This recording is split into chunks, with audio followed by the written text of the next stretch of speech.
কুয়েতে আসার পেছনের যে কারণটা সেটা আজকে আপনাদের সাথে শেয়ার করি, চলেন।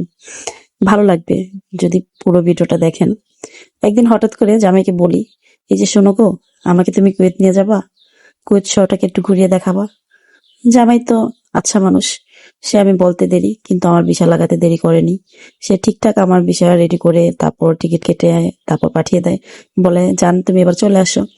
আমি তো হাওয়ায় গেছি, তার কাছে আমি বহুত কষ্ট করে বলছিলাম যে আমাকে আর এক্সট্রা সপ্তাহ টাইম দেন, আমি নিজেকে একটু প্রিপেয়ার করে নেই, তারপর আসি। সে তো আমার কোনো কথাই শুনবে না, তার ইচ্ছে মতো সে আমার জন্য টিকিট কাটলো, কেটে তারপর বলে যে এই টিকিটে তুমি চলে আসো। আচ্ছা ঠিক আছে, সে তো নাসুর বান্দা, সে আমার কথা শুনবে না, এটা আমি জানি ভালো করে।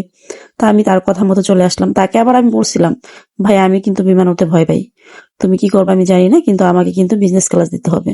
সে তো, তার কথা হচ্ছে কি তুমি যেভাবে হোক কুয়েতে আসো, পরেটা পরে দেখা যাবে। সে টাকা হারে হারে আমার কাছ থেকে আদায় করে নেবে, এটাই শিওর। তা সে আমাকে বিজনেস ক্লাস দিল। ওকে ফাইন, এখানে ওঠার পরে আমাকে একটা ওয়েলকাম ড্রিঙ্কস দিল, খাইলাম, ভালোই লাগলো। পরে ম্যাক দেখলাম, সেটাও ভালো ছিল। সবকিছু অল ক্লিয়ার, ভালো লাগতেছে। বিমানও ছেড়ে দিল, বিমানবালারও খুব ভালো ছিল, এটা হচ্ছে বাংলাদেশ বিমান ছিল। তো ওদের মানে ব্যবহার খুব ভালো ছিল, কারণ আমার হাজবেন্ডের কথা ছিল যদি কুয়েতি এয়ারলাইন্স দেয় তারা তো আরবিতে কথা বলে, তাদের কথা আবার আমি বুঝবো না, এর জন্য আর কি বাংলাদেশি বিমানে দেওয়া হয়। তো খাবারটা একদমই ভালো ছিল না, শুধু রুটিটা খাওয়া হয়েছে, রাইস এবং মাংসর মধ্যে মনে হয় যে মশলা সব দিয়ে দিচ্ছে, একদমই মজা ছিল না। তা আমার পেটের মধ্যে ক্ষুধা এমনিই ছিল, তো ওরা আবার একটা ভালো কাজ করছে, আমাকে একটা কফি দিছিল। কফিটা খেয়ে একটু মানে তৃপ্তি পাইছি যে ওকে ফাইন চলে। কিছুক্ষণ ঘুমিয়ে থাকার পর এখন তো আর সময় কাটতেছে না, ভাবতেছি কখন বিমান নামবে আর কখন আমাকে নামাবে। তো যাই হোক, চলে আসছি বাসায়, কিন্তু এয়ারপোর্ট থেকে নামার সময় তারা আমার ভিডিও করে নাই, এটা হচ্ছে তাদের বোকামি, তার জন্য আমি পুরোপুরি বকা দিছি।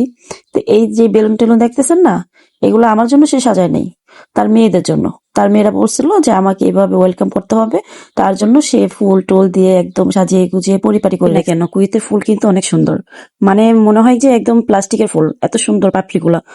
ফুল আমার অনেক পছন্দ, আর সব থেকে বেশি পছন্দ হচ্ছে গোলাপ ফুল। তো সে এটা জানে। আসার পর আমি যেটা বুঝতে পারছি, সে তো আমাকে খাদ্যামার বিষয় আনছে। তার মানে হচ্ছে কি, সে আমাকে কাজ করাইতে এখানে নিয়ে আসছে। সারাক্ষণ রান্না আর খাওয়া, রান্না আর খাওয়া, আর ভাল লাগে না।